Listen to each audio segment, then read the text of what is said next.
this is your first time back since Kyler Murray. How does it feel to get the win? Unbelievable, because you get to go to work in August, and you know that goal's there, but we really focused on what it took to get here. And then the opportunity when you get here, just keep doing the same things that you do weekly and stay focused. A lot went into it as far as our players, our community, an unselfish group of young men, and just team football. Coach, what did you tell your guys at halftime to keep them in it, motivated? We talk a whole lot about doing your job all year. I mean, we talk about it daily. Do your job. At the same time, you've got to be focused. And we talk about staying focused. When the play's over, we talk about flush it. So we have different key terms for different things. One of the things that we talked about, too, before we left Allen, there's going to be adversity, and you're going to have to go through it. And for you to win it, there will be adversity today, and we just got to go through it. And then once you get through it, you'll be fine. So, again, flush it, move to the next play. I mean, it means the world, man, especially us three as seniors, you know, including the rest of the team. We talked about how we want to do it for the city. You know, these past 2 years we've came up short, and we preached all year we're going to do it for the city, we're going to do it for the city, and we was happy we were able to come out and do it for them. Javon, talk about being on an island. You took the best receiver pretty much every play going from side to side. Talk about a corner's mindset and taking that into the game.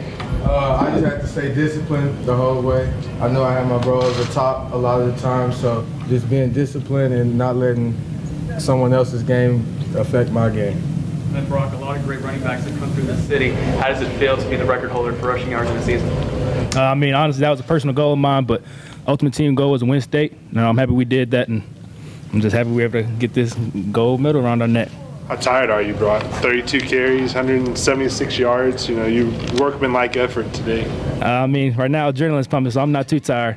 I'm real shaky, real antsy, but you know, I preach being the workhorse. Not too bad for a second-team All-State running back, huh?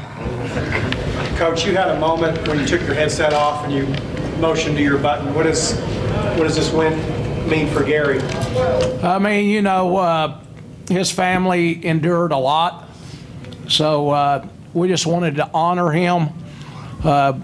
When it took place during the season, our team bonded together because of who he was and what he was about. You're talking about a young man that never talked about cancer.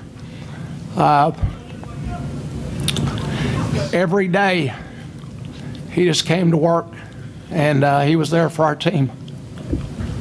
Hey, Taj, what did you see on that interception at the end of the game, and how big was that for y'all's defense? I mean, it was just another play, but I knew they were going to try to go downfield and get a quick touchdown because time was ticking down, but I knew it was coming, so. Dio, what does it mean for you to be able to be a go-to target as a junior and still be here next year to enjoy all this?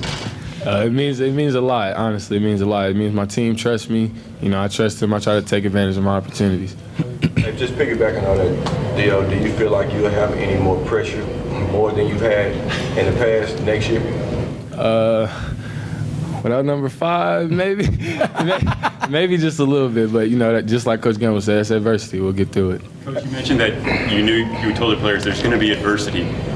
On the contrast of that, when you guys got up 21-0, I mean, was there anything you were telling them that, hey, we can't take our foot off the gas pedal, that you knew they were going to come back that way? We didn't talk about it because a game like this we have talked about. There's flows, there's momentum, and we've talked about when momentum takes place, if it's negative and it's adversity, then you got to go through it.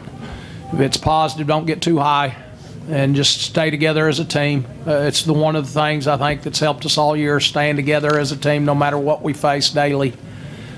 You've got to give our coaches an unbelievable job when all of that took place. You jump out on a lead like that. We've got great coordinators, Derek Alford, our offensive coordinator, Corey Kane, our defensive coordinator, and then our coaches that come up with a great game plan and not getting rattled and just hanging in there. I mean, when you know, when you play a team like Lake Travis, it's going to be the whole 4 quarters. And that's what you've got to withstand. Great program. Hank Carter and Lake Travis Cavaliers, unbelievable run that they've had and the job that they do. We knew when we came in what it was going to be like. So I look at that, we didn't flinch. And we hung in there, and it's all because you've got to have a team, offense, defense, and kicking game. Coach, you guys didn't throw any point play, Coach. Sir? Stopping the 2-point play, I thought was huge. That's another one of those one-play momentum shifts. You're up by 2. And at the time, we moved forward to that play, get the call, now go make the play. And that was probably, you know, when you look back, there's probably 5 or 6 plays in the ball game that are big plays. They don't really determine the game, but they're big plays, and that was a big play. Had you scouted out that play before? We did a whole lot of homework, and you know, they like to do a lot of different sets, and they like to try to hide players. They do a great job of it, and when it gets time for it, we knew that when they got down in the red zone, there could be some trickery, and we had seen some of that. But again, they do a great job. Now it's up to us making the stops and creating great plays. Coach, you guys have some. And your mindset coming in today, knowing you had to carry the load? My mindset was, honestly, I knew I had the best offensive line in the state. I knew my coach was going to put together a great game plan. I just told myself, follow those big boys, and they'll lead me to the promised land. Coach, how much did your game plan change the last few weeks without Schlecker as a receiver? Carson's been a big part of our team. It's very hard because there's a lot of things, distractions out there, and they did not let the distraction interfere with this football team. Coach, that whole game was just a grind, you know. The last drive kind of summarized it perfectly. 6 minutes left, y'all get the ball, and you don't give it back. I mean, walk us through that drive and kind of what was going through your mind as it went through. Did you just, is that what you wanted to do? Did you go in? You know, Mike Carter, our offensive line coach, is upstairs in the box. So we've got a great set of eyes with Coach Alford and then Coach Gill, our other offensive line. It starts up front. They get a feel for what we can do well from a running standpoint. So those guys take over. The kids communicate. I mean, Theo will come to the sideline and tell us, you know, pass routes, Brock and those guys, Grant. I mean, it's a team game. I mean, a coach is not going to call a perfect play. The perfect plays are the ones that work. We get it. And but at the same time, these kids and the coaches and everybody working together, it was a true team win. True team win. The turnovers, doing the things that it takes for a team to be successful. So it's a team game.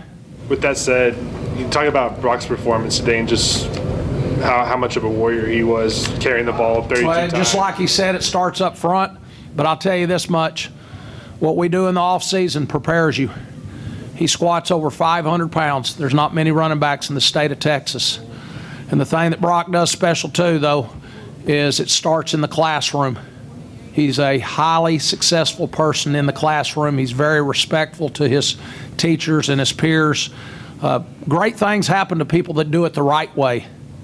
And Brock Sturgis, just like all these guys up here, if you'll do it the right way, everything else is going to take care of itself, I promise you. But we got a lot of people out in the world that want to keep trying to get this me, and all of this, and we visit about it. But if you'll do it the right way and tell people, yes, sir, no, sir, yes, ma'am, no, ma'am, thank you, good things are going to happen to you. And I couldn't be more proud of a group of young men and the way that they've handled things, because it's all about just doing the little things and doing it the right way.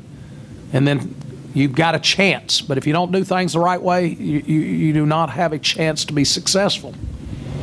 This show is brought to you by the book, All I Need to Know I Learned from My Texas High School Football Coach. A handbook of wisdom for parents, young people, and yes, even coaches. Head over to www.learnedfromcoach.com and order your copy to support sharing the stories of these great coaches and leaders. That's learnedfromcoach.com. LoneStarGridiron.com. Access the complete history of Texas high school football, over 100 years of information, win-loss records, coaching histories, individual stats, records, and more. Lone Star Gridiron, the authority on Texas high school football.